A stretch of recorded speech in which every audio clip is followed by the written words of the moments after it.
தேர்தல் காலம் தொடங்கிவிட்டால் சாதி சங்கங்கள் தங்களது பலத்தை காட்ட தொடங்கிவிடும்.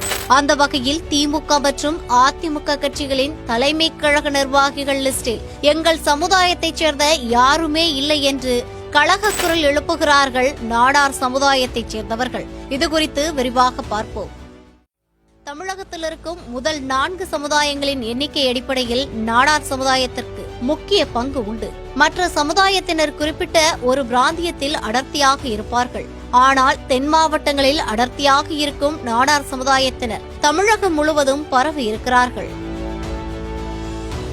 தொழில் சார்ந்து வியாபாரம் சார்ந்து அவர்கள் வேறு ஊர்களுக்கு அதிக அளவில் இடம்பெயர்ந்து சென்றதுதான் அதற்கு காரணம். அதனாலேயே நாடார் சமுதாய மக்கள் அதிகம் இருந்த சாத்தான்குளம் மற்றும் சேரன் மகாதேவி தொகுதி தகுதி இழந்து இன்று காணாமல் போய்விட்டது. நீதி கட்சி காலத்திலிருந்து நாடார் சமுதாயம் அரசியலில் பலமாக வேரூன்றி இருக்கிறது. நீதி கட்சியின் மிக பெரும் தலைவர்களாக இருந்தவர் பட்டி வீரன்பட்டி சவுந்தரபாண்டியன் நாடார். அது பின்னால் திராவிடர் கழகம், திமுக, அதிமுக என்று தொடர்ந்தது. காமராஜர் வருகைக்கு பிறகு காங்கிரஸ் கட்சியிலும் நாடார்களின் பங்கு அதிகரித்தது. இதனால் இந்த கட்சிகளின் தலைமை பொறுப்புகளில் நாடார் சமுதாயத்தைச் சேர்ந்தவர்கள் அலங்கரித்த வரலாறு அதிகம் இருக்கிறது. கழுதை தேய்ந்து கட்டெரும்பான கதையாக தற்போது திமுக மற்றும் அதிமுகவின் தலைமை பொறுப்புகளில் நாடார் சமுதாயத்தைச் சேர்ந்த ஒருவர் கூட இல்லை என்பது மிகப்பெரிய வருத்தமாக இருப்பதாக கூறுகின்றனர் திமுக மற்றும் அதிமுகவில் இருக்கும் நாடார் சமுதாயத்தைச் சேர்ந்தவர்கள்.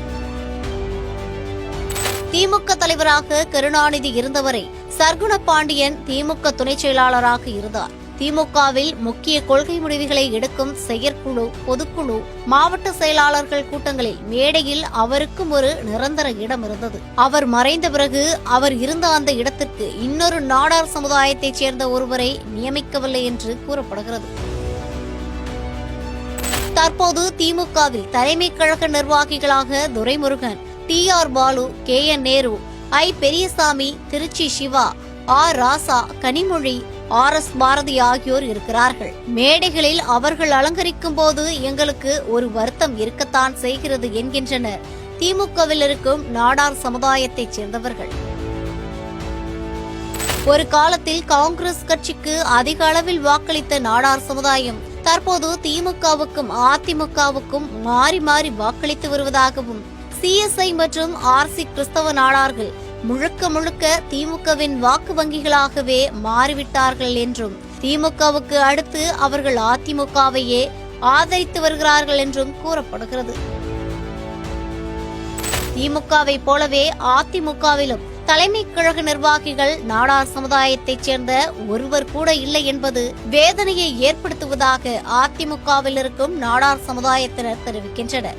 அதிமுகவினர் வாக்கு வங்கியாக மாறிவிட்ட கொங்கு பகுதியைச் சேர்ந்த ஒரு சமுதாயம் அந்த கட்சியின் தலைமை கழக நிர்வாகிகளாக அதிக அளவில் இருக்கிறார்கள். எம்ஜிஆர், ஜெயலலிதா காலத்தில் கூட அரங்கநாயகம், PH பாண்டியன் என்று பலர் தலைமை கழக நிர்வாகிகளாக இருந்தனர். 2 கட்சிகளின் இந்த புறக்கணிப்பு ரணமாகத்தான் தற்போது நாடார் சமுதாயத்தைச் சேர்ந்த பலரும் பாஜகவை நோக்கி செல்கிறார்கள் என்கின்றனர் விவரம் அறிந்தவர்கள். பாஜகவின் மாநில தலைவராக பொன் ராதாகிருஷ்ணன், அதைத் தொடர்ந்து தமிழிசை சவுந்தரராஜன் ஆகியோர் இருந்தனர். பொன் ராதாகிருஷ்ணன் மத்திய அமைச்சராக இருந்தார். தமிழிசை சவுந்தரராஜன் கவர்னராக நியமிக்கப்பட்டு கௌரவிக்கப்பட்டார். அதை சொல்லியே அக்கட்சி தென் மாவட்டங்களில் நாடார் சமுதாய மக்களை தங்கள் பக்கம் திருப்பிக் கொண்டிருக்கிறது என்று கூறப்படுகிறது. மேலும் நாடார் சமுதாயத்தை பொறுத்தவரை பெரும்பாலான அரசியல்வாதிகள் முழுநேர அரசியல்வாதிகளாக இருப்பதில்லை. வியாபாரத்தை முழு நேரமாகவும் அரசியலை பகுதி நேரமாகவும் பார்ப்பவர்கள்தான் அதிகமாக இருக்கிறார்கள். காமராஜர் வருகைக்கு பிறகு அதில் ஒரு தேக்கம் ஏற்பட்டது. பெரும்பாலான சமுதாய மக்கள் காங்கிரஸ் கட்சியை ஆதரித்தனர். காங்கிரஸ் கட்சியிலேயே இப்போது நாடார்களுக்கு மரியாதை கொடுப்பதில்லை என்ற குற்றச்சாட்டு முன்வைக்கப்படுகிறது.